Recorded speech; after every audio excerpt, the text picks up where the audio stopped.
Hey, this is Victor with Your Best Body Blueprint, and it's football season again. I've got my Falcons shirt on. Let me know who your team is. Give me a comment down there and let me know who you're pulling for. I think we got a good shot this year finally.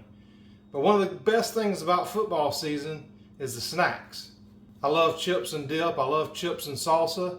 But the problem is with tortilla chips, just like this brand, this one's at Aldi, 10 chips has 16 grams of carbs. Carbs come from the corn, but you've also got this inflammatory oil cocktail, which is vegetable oil, corn oil, sunflower oil, safflower oil, canola oil, cottonseed oil, and rice oil.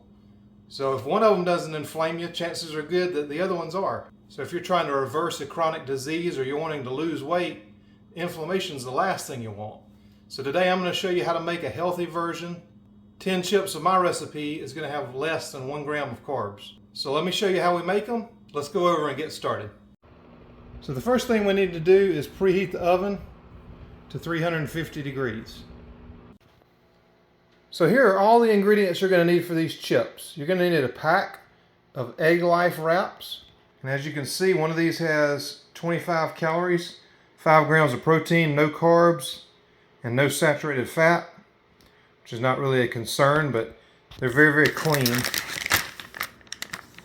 If you see the ingredients, it's just egg whites, xanthan gum, natural flavor, salt, a natural preservative. So very clean and a much better alternative to the tortilla chips. You're gonna need some Redmond real salt. Pink Himalayan's fine also, but I like the Redmond. You're gonna need some fresh cracked pepper.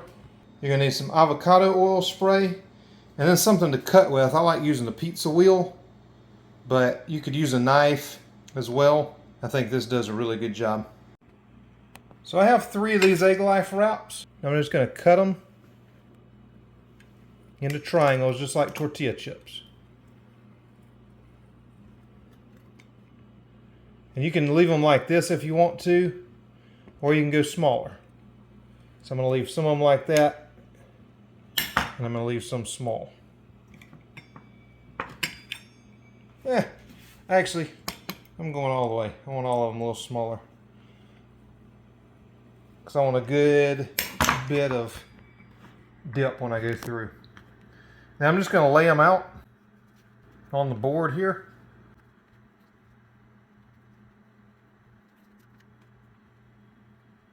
And I'll be right back when I'm done.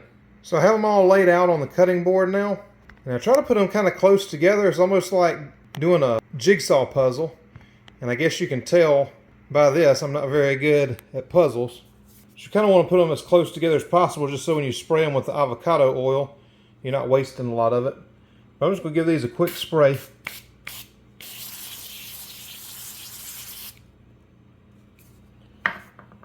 Just a little spritz like that. If there's any excess on them, you can kind of use that to put on the other ones. I get the little silicone baster out to do this. Just get that oil spread out pretty evenly on there. And I'm going to pretty liberally season these with the Redmond's real salt and some pepper. Then I'm going to flip them over and we'll do the other side. So this side I think is a little more closer to solving the puzzle, but still needs some work, I believe. So I'm only going to put the pepper on one side. If you like pepper, you can put it on both sides. I'm just going to spray this side with the avocado oil. And you definitely want the salt on both sides. Make sure you get it nice and salted. The next thing you need to do is line a baking sheet with parchment paper. And I'm going to show you a trick that makes parchment paper easy to deal with. If you've ever used parchment paper, you know how hard it is to get it to lay down in the pan. So I'm going to show you a little trick that I do that'll make it a lot easier for you. So just take your sheet of parchment paper. If you'll just crumple it up like this, and then just pull it back out to the shape. You can put it right in there. You don't have to worry about it rolling up, folding up, or anything like that. It'll stay put while you're doing your recipe. So I've got my chips spread out on the baking sheets, and the oven's already preheated to 350. So So the oven's preheated to 350, so I'm gonna put these in for 4 minutes. Then I'm gonna take them out of the oven, I'm gonna flip them over, and we're gonna do another 4 minutes. So I just took these out of the oven after 4 minutes, and you can see there's not a lot of crispiness yet. So the next 4 minutes is crucial. So I'm just gonna flip these over. You see I don't have any fancy tools, right? Just flip them over. They're not really that hot right now. We're gonna make sure we get the other side nice and crispy. And then since this is 2 pans, I'm gonna switch. This one was on the top rack, so I'm gonna put this one on the bottom rack. I'm gonna put this one on the top, and we're gonna go for 4 more minutes. Let me grab my Of glove and put them back in. And this is one of my favorite things in the kitchen. It's called the Of glove. And you can tell it's been used quite a bit. But you know, when you really cook, that kind of stuff happens. But you can just reach right in the oven with this and grab out your pans. You don't have to worry about burning yourself. Those little silicone mitts are so hard to deal with. But this, you've got total control. And I'm telling you, you will love this thing. Okay, so we're at the 8-minute mark on these. You just want to keep an eye on them because you don't want them to burn. But you can see they're starting to brown up just a little bit. But if you feel them, they're still not crispy. So we're going to do the same thing again. We're going to flip all of them over. Go to the other side, and we're going to do 2 more minutes. And again, I'm going to switch these. I'm going to put these back on the bottom. I'm going to put the other ones on the top. And we'll check them again after 2 minutes. Let's get them back in the oven. So it's been 2 more minutes. And you can see they're starting to get a little bit crispier now. We're still not where we want to be. But there's enough moisture is going out of them so that we can combine them all onto one baking sheet. So let me do that, and then we'll put them back in the oven for a couple more minutes. So now I've got them all combined onto one tray, and they're browning up a little bit, but I'm going to put them down on the bottom. We'll go 2 more minutes. And it may seem to be a little labor intensive to have to check on it every couple minutes, but you just don't want to burn these, and there's all kind of factors that can determine how fast these cook. Your altitude, the humidity in the air. I just want to make sure they don't burn at all and come out crispy and just the way I like them. So I like to check them every couple minutes. If you want to go a little longer after watching this, you can, but I always do it every 2 minutes. Now they're getting there, but they're going to need a couple more minutes. I'm going with 3 just because I know how they act in my oven. So after this 3 minutes, you see how they're kind of curling up a little bit here on the edges? That's when you know they're almost done. You can see that curling up just like that. And we're almost there. And that's why I say check them every 2 minutes, because they can go really fast. I've had them done in as little as 10 minutes before, and sometimes it's taken 20.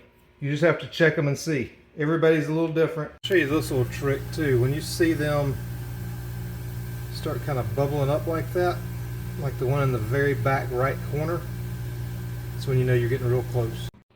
So this is what they're going to look like when they're done. And I hate to be so repetitive and keep going back and forth with the 2 minutes, 2 minutes, 2 minutes. But it's really important that you just keep checking them until they're the way that you want them. So I'm going to take them, transfer them onto a cooling rack, and then I'll show you what they sound like when they're done. So after these have sat and cooled for a little while, this is what it should sound like. Sometimes I like to cook them just a little bit less depending on what kind of dip I'm going to have with them. These are going to hold up perfectly to salsa. If you're doing a heavier dip, like my French onion dip, you're going to need a spoon because they are nice and crispy and crunchy.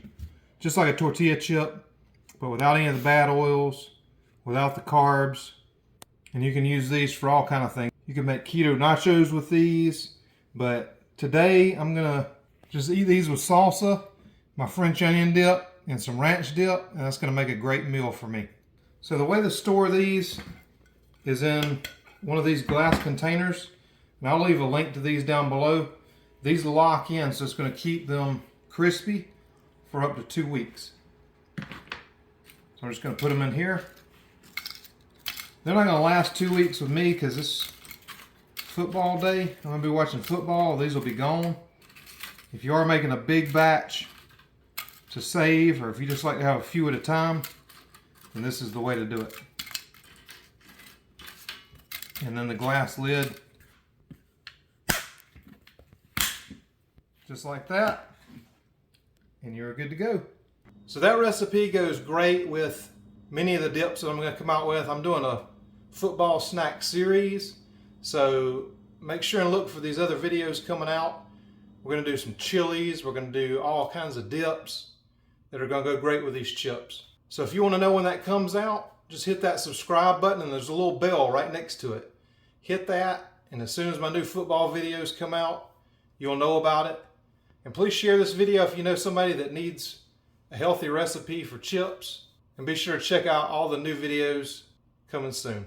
Thank y'all so much for watching my channel. Have a great day, and get your health right.